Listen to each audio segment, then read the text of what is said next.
అవును అవును అవును.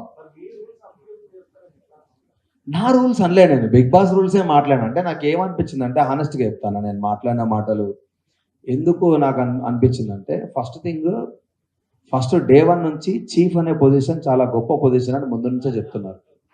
చీఫ్ అనేది చాలా గొప్ప పొజిషన్ అని చెప్పినప్పుడు, first week first week second వీక్లో నేను నామినేషన్ చేస్తున్నప్పుడు డైరెక్ట్ ఒక క్వశ్చన్ అడిగినాను బిగ్ బాస్.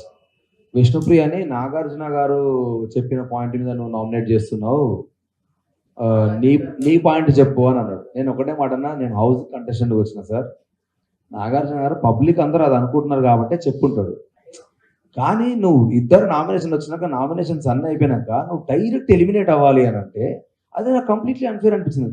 చీఫ్ గొప్ప పొజిషన్ అని మీరే చెప్పుకుంటా ఆ చీఫ్ నామినేట్ చేసుకోవాలి అన్న కాంటెక్స్ట్ నాకు నచ్చలేదు. సో అట్లా ఒకదాని మీద ఒకటి లింక్ అప్ అయినాయి.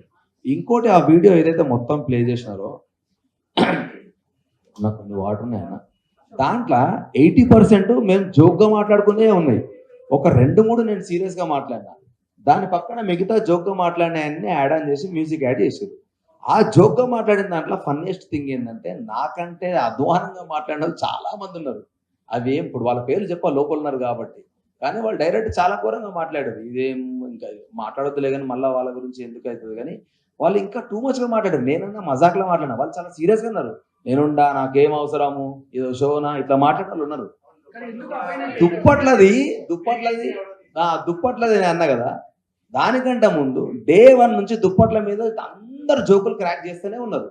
నేను ఎలిమినేట్ అవ్వడం వల్ల నా డైలాగ్ లేచారు కానీ, నాకంటే ఇంకా అధ్వానంగా మాట్లాడిన వాళ్ళు ఉన్నారు. అది ఇక లైట్ ఉన్న దానికి ఇక ఒక్క నిమిషం ప్లీజ్.